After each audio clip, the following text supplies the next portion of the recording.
On this day, 25 years ago, right-wing Hindu mobs razed to the ground the 16th century Babri Mosque, claiming that it was built on the site of a temple destroyed by Muslim rulers. The Newsbay's former India correspondent, Mark Tully, traces the rise of the ruling Hindu nationalist Bharatiya Janata Party, BJP, since that event. On December 6, 1992, in the northern Indian town of Ayodhya, I saw a historic mosque, standing on ground believed to be the birthplace of the god Rama, demolished by riotous Hindu nationalists. It was the culmination of a 6-year campaign spearheaded by the BJP to destroy the mosque and replace it with a temple. A crowd of some 15,000 that had assembled there suddenly surged forward, broke through the police cordons defending the mosque, swarmed over the building and started tearing it down. As I watched the last cordon collapse and the police walk away with their wicker shields held above their heads for protection from the stones raining down on them, with an officer pushing his men aside to get out first, I realized I was witnessing a historic event, the most significant triumph for Hindu nationalism since independence and the gravest setback to secularism. Political scientist Zoya Hassan has called the demolition of the mosque the most blatant act of defiance of law in modern India. She sees it as a watershed for Indian nationhood. But on the evening of the destruction, Ram Dutt Tripathi, the Newsbay's correspondent in Uttar Pradesh, the state in which Ayodhya is situated, was sanguine. He said the Hindu nationalists had killed the hen which laid the golden egg by demolishing the mosque, arguing that for them the presence of the mosque on what they believed was Rama's birthplace was the emotive issue, not the desire to build a temple there. He maintained that the fervor of the Ram Temple movement would decline now that the mosque was no longer there. At first it seemed that Ram Dutt had got it wrong. Blood was shed in Hindu-Muslim riots in different parts of India. The worst riots were in Mumbai, where an estimated 900 people were killed and the police were accused of siding with Hindus. But the riots subsided and the campaign to build a temple on the site of the mosque in Ayodhya lost momentum. The BJP had hoped the demolition of the mosque would consolidate Hindu votes in its favor, but the party did not succeed in forming governments in 3 states where assembly elections were held in 1993. One of the states was Uttar Pradesh. In the 3 general elections held in the second half of the 90s, the BJP did gain steadily and, in 1999, it was able to form a stable coalition government. But the BJP's rise to power in the center for the first time owed a great deal to the turmoil in its main opposition, the Congress Party. The former Congress PM, Rajiv Gandhi, was assassinated in 1991, leaving the party without a leader from the Nehru-Gandhi dynasty, which had held it together since independence.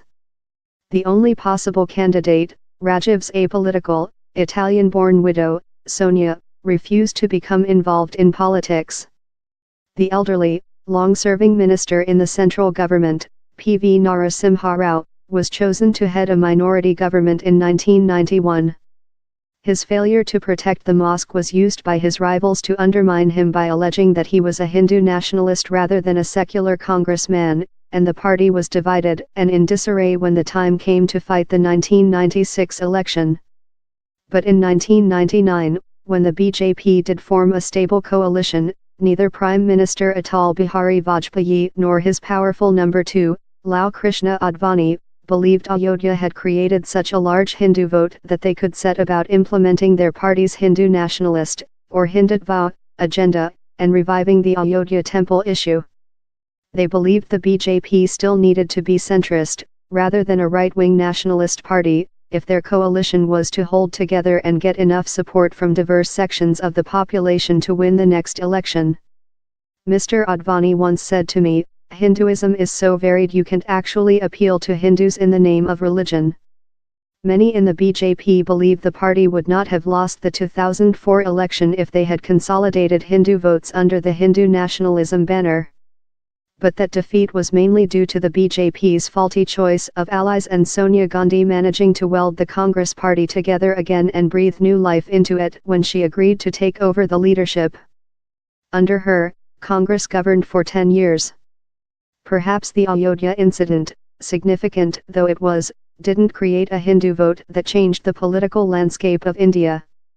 Maybe that watershed has now been reached with the victory of the BJP in the 2014 election. It gave the party its first absolute majority in parliament and a prime minister, Narendra Modi, who hasn't hesitated to actively promote Hindu nationalism and has started to implement his party's Hindutva agenda.